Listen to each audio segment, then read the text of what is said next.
मैं अपनी तकरीर मौलाना मोहम्मद अली जौहर के जुमले से शुरू करना चाहता हूँ।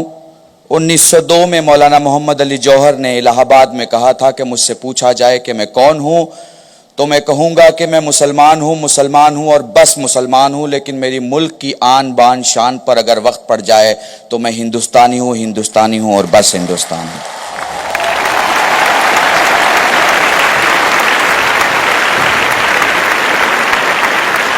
हाँ, मैं कल्बे रुशैद फख्र से कहता हूँ कि मैं मुसलमान हूँ और बस मुसलमान हूँ, लेकिन मेरी इस भारत माँ की जान आन बान शान पर अगर समय पड़ जाए तो मैं बस हिंदुस्तानी हूँ और हिंदुस्तानी हूँ। कोई जरूरत नहीं हमें AK-47 बनाने की, कोई जरूरत नहीं हमें बम और मानव बम बनाने की, कोई जरूरत नहीं हमें नए नए हथियार बनाने की, क्योंकि हमारे मुल्क में आबादी इतनी है कि अगर हम एक एक चुल्लू पानी भी दुश्मन पे फेंक दें तो मुल्क डूब जाए।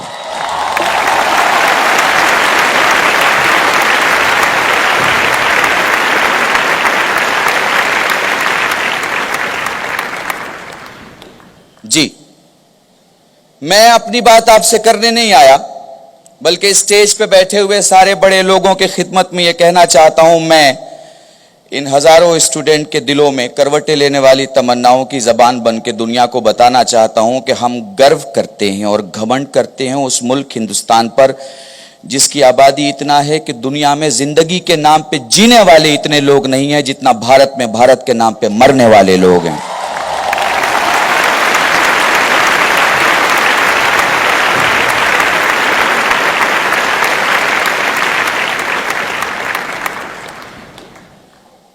तुम्हारे जज्बे पे सलाम।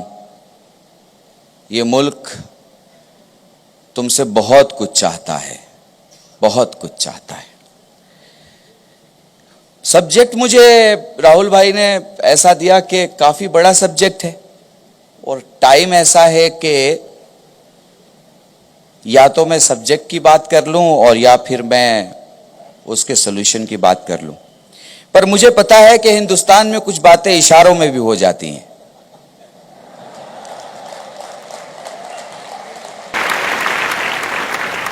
अच्छा, मैं भाषा में कम और इशारों में ज्यादा बात करूंगा। और एक बात हमेशा ख्याल रखना, चूंकि सबसे पहले सलाम करते हैं उस देश के मुजाहिद को, उस देश के सिपाही को, उस देश के सरहद पर अपनी जान गंवा के हम सब की हिफाजत करने वालों को, जिसको बड़ी मजलूमियत से मारा गया है। हम सलाम पेश करते हैं उन लोगों को जिन्हें बड़ी मजलूमियत से मारा गया है, और हम दुनिया के सारे मुल्कों को बताना चाहते हैं कि हमारी खामोशियों की हमारी मजबूरियां ना समझा जाए।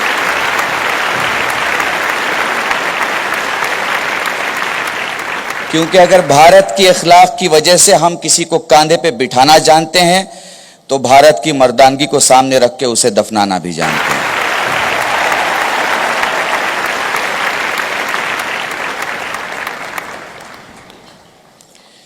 थोड़ी सी दोस्तों बात कर लेते हैं, वक्त बहुत कम है।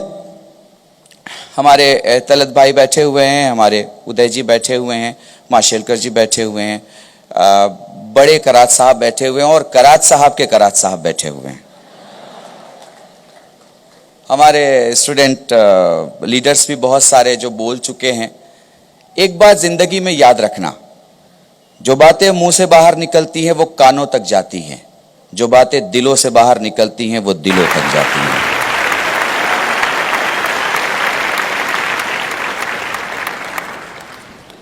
सवाल यह है कि इस मुल्क में हम पहले मुल्क की बात कर लें फिर मुल्क की प्रॉब्लम की बात करें, तो दुनिया का हर मुल्क दो ही चीज से चल सकता है, या मोबोक्रेसी से या डेमोक्रेसी से। मोबोक्रेसी का मतलब होता है कि एक भीड़ जमा हुई और उसने एक मकान में आग लगा दिया। डेमोक्रेसी का मतलब होता है कि जहां मजलूम को मजलूम कहा जाए, जालिम को जालिम कहा जाए, सच्चे को सच्चा कहा जाए, झूठे को झूठा कहा जाए, अच्छे को अच्छा कहा जाए, बुरे को बुरा कहा जाए।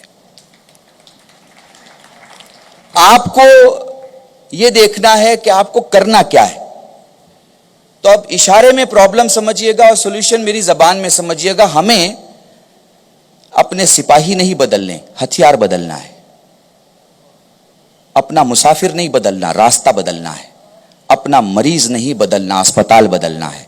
अपना विद्यार्थी नहीं बदलना, स्कूल बदलना है।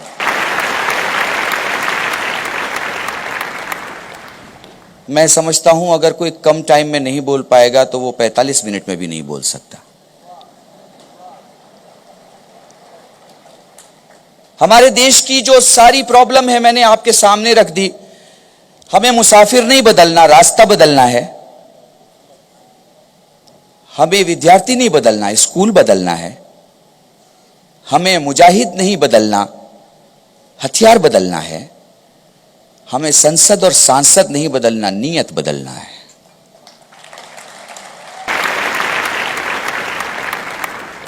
हमें एक ऐसा माली चाहिए जो हिंदुस्तान के गुलशन को पानी से नहीं अपने खून से सींचे और हर गुलशन के हर फूल को उतना ही प्यार करे कि हर छोटे से फूल को इस बात का एहसास रहे कि बड़े फूल चाहे रहते हों उसके साथ, लेकिन उसे भी जमीन उतना ही देती है जितना बड़े फूल को मिला करता है। मेरे जवानों में कास्ट, कम्युनिटी, मजहब को किनारे रख के तुमसे एक बात पूछता हूं। मुझे बताओ, जब इंसान पांव से चलता है तो हाथ क्यों चलता है?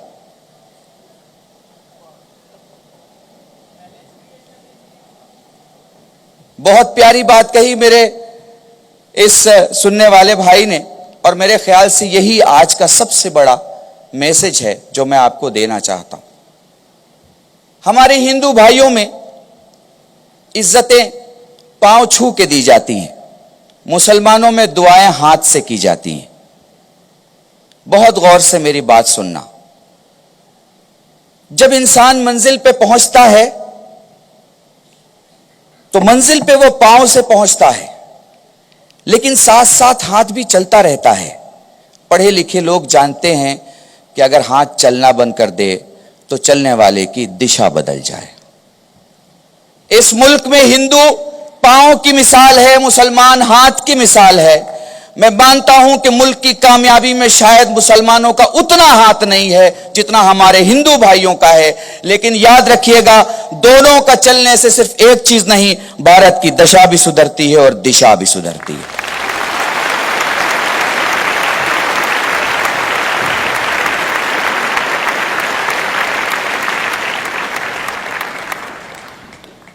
कुछ बातें, दो चार बातें और आपके सामने कर लूं। बहुत आसान है हिंदू हो के हिंदू की बात करना, मुसलमान हो के मुसलमान की बात करना, मौलवी हो के कुरान पढ़ना और साधु हो के गीता पढ़ना। बड़ा मुश्किल है इंसानियत की बात करना, बड़ा मुश्किल है आदमियत की बात करना, बड़ा मुश्किल है एक नॉर्मल कॉमन पड़ोसी होने की बात करना। इस मुल्क में एक अच्छी बात याद रखो, इस मुल्क को इंटरनेशनल स्टेज पे पॉलिटिक्स के नाम से नहीं पहचाना जाता, मोहब्बत के नाम से पहचाना जाता है। हिंदुस्तान का मतलब क्या है? हम दोस्त को इतना चाहते हैं कि वो ता हयात ता जिंदगी दोस्त रहता है, दुश्मन से भी इतना प्यार करते हैं कि वो दोस्त होने पे मजबूर हो जाता है। यह हिंदुस्तान का मतलब है।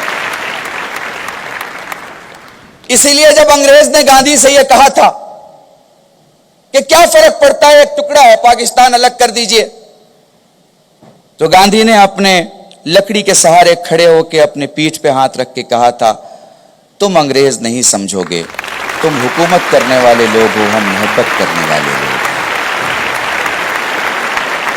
अगर मैं पाकिस्तान को अलग कर भी दूं तो मैं भारत के उन 6,50,000 गांव के रास्तों का क्या करूं जो मंदिर से शुरू होते हैं, मस्जिद पे खत्म होते हैं, मस्जिद से शुरू होते हैं, मंदिर पे खत्म होते हैं।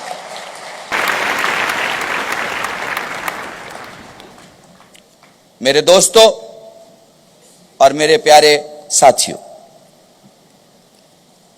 मुझे वक्त का एहसास है। मैं अपनी आखिरी बात आपसे कह के और विदा लूंगा, लेकिन बस ये याद रखिएगा कि इस मुल्क की पहचान बनिए, इस मुल्क में कुछ बदलने की जरूरत नहीं है, सब कुछ इतना अच्छा है।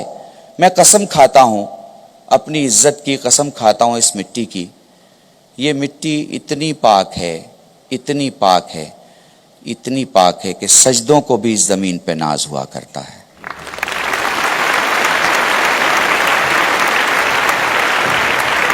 जरा मिट्टी से जुड़ के देखिए। मैंने इशारों में कॉन्फ्लिक्ट और उसके उच्चार के बारे में और उसके उपाय के बारे में कह दिया, लेकिन सीख पीस भी एक जुमला है। तो आखिर में यह कह के जा रहा हूं, आपको पीस नहीं मिल सकता जब तक के जस्टिस ना हो, जस्टिस नहीं मिल सकती जब तक के विजडम ना हो, विजडम नहीं मिल सकता जब तक के ह्यूमैनिटी ना हो, ह्यूमैनिटी नहीं मिल सकती जब तक के चैरिटी ना हो, चैरिटी नहीं मिल सकती जब तक के प्यार ना हो। लव, मेरे ख्याल से जवानों से ज्यादा कौन जानता है लव के बारे में? LOVE, lips of sorrow, ocean of tears, valley of death, end of life.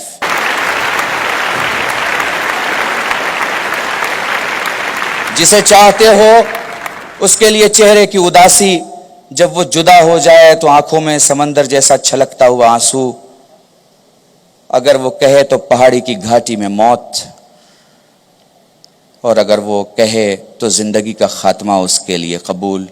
ये चार चीजें और चार जज्बे जब हम इंसानों के दिल में होते हैं तो दो दिल एक हो जाते हैं।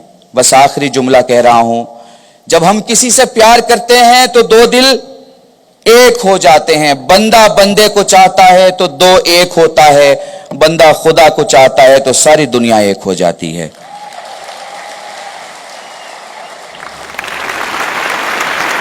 इन्हीं जुमलों के साथ आप सबसे खुदा हाफ़िज़ी चाहता हूं। कोई शिकवा न शिकायत न गिला करता हूं, सब सलामत रहो ये रब से दुआ करता हूं।